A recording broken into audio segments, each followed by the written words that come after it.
જય માતાજી મિત્રો, શું તમે જાણો છો કે નવરાત્રીનો તહેવાર શા માટે ઉજવવામાં આવે છે? તેની પાછળ શું માન્યતા છે?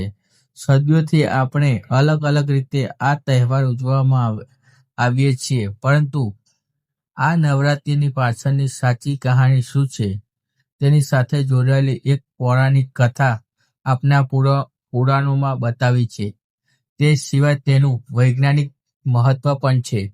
આજે જાણીએ નવરાત્રીની વૈજ્ઞાનિક અને ધાર્મિક મહત્વ. તો પહેલા આપણે જાણીએ ધાર્મિક મહત્વ. તો મહિષાસુર નામનો એક ખૂબ જ શક્તિશાળી રાક્ષસ હતો. તે અમર થવા માંગતો હતો અને તેની ઈચ્છા પૂરી કરવા માટે તેને બ્રહ્માજીની કઠોર તપસ્યા કરી હતી.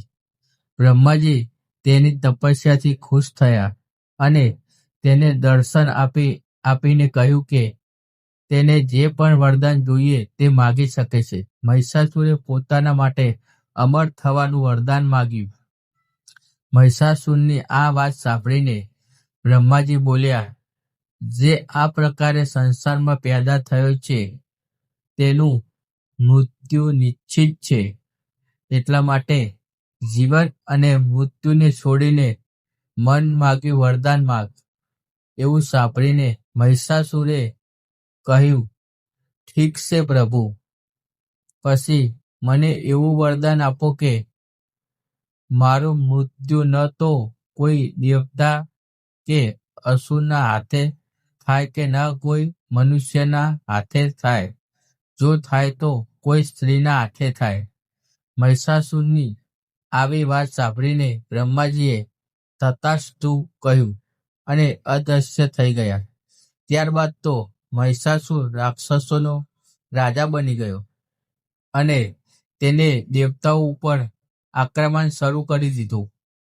દેવતાઓએ એકજૂટથી મહિષાસુરનો સામનો કર્યો, પરંતુ નિષ્ફળતા મળી. ત્યારબાદ વિષ્ણુ અને શિવે પણ મહિષાસુરને મારવા માટે પ્રયત્નો કર્યા, પરંતુ તેઓ પણ મારી શક્યા ન હતા. તેથી દેવલોક પર મહિષાસુરનું આધિત્ય પર થઈ ગયું હતું. મહિષાસુરથી રક્ષણ મેળવવા માટે બધા દેવતાઓએ ભગવાન વિષ્ણુની સાથે જ શક્તિની આરાધના કરી. એ બધાના શરીરથી એક દિવ્ય રોશની નીકળી, જેમાંથી એક ખૂબ જ સુંદર અપ્સરાના રૂપમાં દેવી દુર્ગાએ સ્વરૂપ ધારણ કર્યું. દેવી દુર્ગાને જોઈને મહિષાસુર તેની પર મોહિત થઈ ગયો અને તેના સાથે લગ્ન કરવાનો પ્રસ્તાવ મોકલ્યો. વારંવાર તે આ પ્રયત્ન કરતો રહ્યો. દેવી દુર્ગા માની ગઈ, પરંતુ એક શરત પર તેને કહ્યું કે મહિષાસુરે તેની સાથે લડાઈમાં જીતવું પડશે. મહિષાસુર માની ગયો અને પછી લડાઈ શરૂ થઈ ગઈ, જે 9 દિવસ સુધી ચાલી. 10મા દિવસે દેવી દુર્ગાએ મહિષાસુરનો અંત કરી દીધો અને ત્યારથી નવરાત્રીનું પર્વ માનવાની શરૂઆત થઈ. નવરાત્રી માનવાનું બીજું કારણ છે વૈજ્ઞાનિક કારણ. તો ચાલો આપણે જાણીએ વૈજ્ઞાનિક કારણ. તો નવરાત્રી માનવાનું વૈજ્ઞાનિક કારણ મહત્વપૂર્ણ છે. વર્ષના બંને મુખ્ય નવરાત્રિઓ પર સામાન્ય રીતે સંધિકાર હોય છે.